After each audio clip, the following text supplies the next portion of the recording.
আসসালামু আলাইকুম রহমতুল্লাহ। পুলিশের আব্দুল্লাহিল কাফি, যিনি ভ্যান ভর্তি লাশ পুড়িয়ে জ্বালিয়ে ছারখার করে দিয়েছেন, আপনারা দেখেছেন না?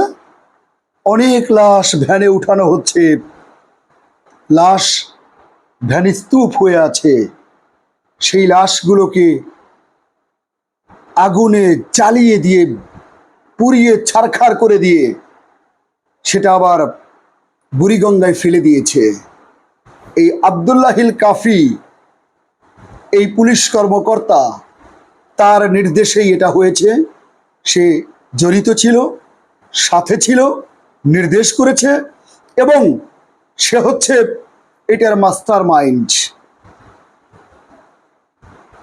তুমি অন্যের সন্তানকে আগুনে জ্বালিয়েছো, তুমি অন্যের স্বামীটাকে আগুনে জ্বালিয়েছো, অন্যের ভাইকে আগুনে জ্বালিয়েছো, অন্যের ছেলেটাকে আগুনে জ্বালিয়েছো। যাও না তার বাড়ির কাছে, তার বাড়ির কাছে গিয়ে কান পেতে শোনো তার সন্তানগুলো কিভাবে আব্বা আব্বা বলে ডাকছে, কিভাবে তার স্ত্রী অপেক্ষা করছে স্বামীর জন্য, কিভাবে মা অপেক্ষা করছে তার ছেলের জন্য, কিভাবে বোন অপেক্ষা করছে তার ভাইটার জন্য। যাও না, তাদের চিৎকার করে হাহাকার করা কান্নাটা দেখো। দেখো, এখানে এমন কেউ আছে যে গার্মেন্টস কর্মী, তার উপার্জন দিয়ে পরিবার চলে, মায়ের চিকিৎসা চলে, সংসারটা চলে, ছোট্ট ছোট্ট বাচ্চার মুখে দুধ ওঠে, ছোট্ট ছোট্ট বাচ্চাদের পড়াশোনার খরচ যোগায়। তার চলে যাওয়ায় আর কেউ নেই পৃথিবীতে তাদের খরচ চালাবার মতো। যাও না, একটু দেখো। আব্দুল্লাহিল কাফি, মেরেছো, লাশটা পর্যন্ত দাওনি, পুড়িয়ে সারখার করে দিয়েছো। কি নিষ্ঠুরতা চালিয়েছো একটা স্বৈর শাসককে ক্ষমতায় রাখবার জন্য। কি লাভ হবে বলো? না হয় আরেকটা প্রমোশন হতো, না হয় কিছু টাকা পেতে। শুধু এতটুকুর কারণে একটা পরিবার ধ্বংস করে দিলে, মেরে ফেললে, জ্বালিয়ে পুড়িয়ে সারখার করে দিলে।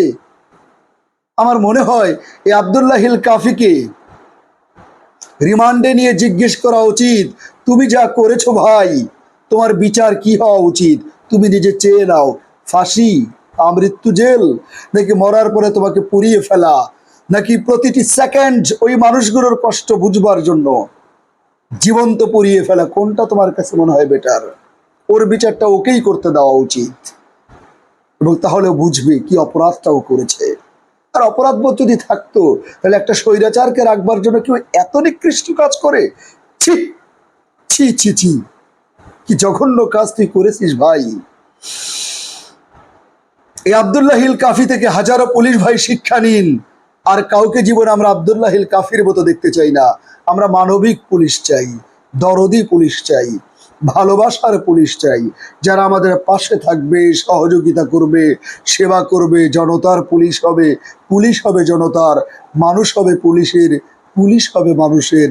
আমরা সবাই 51 পরিবারের মতো থাকবো, এমন পুলিশ সম্পর্কটা আমরা চাই। আব্দুল্লাহিল কাফি, তোমাকে জীবন্ত পুড়িয়ে যদি মারা হতো বোধহয় ভালোই হতো। তোমার দৃষ্টান্তমূলক শাস্তি প্রত্যাশা করছি। আসসালামু আলাইকুম রহমতুল্লাহ।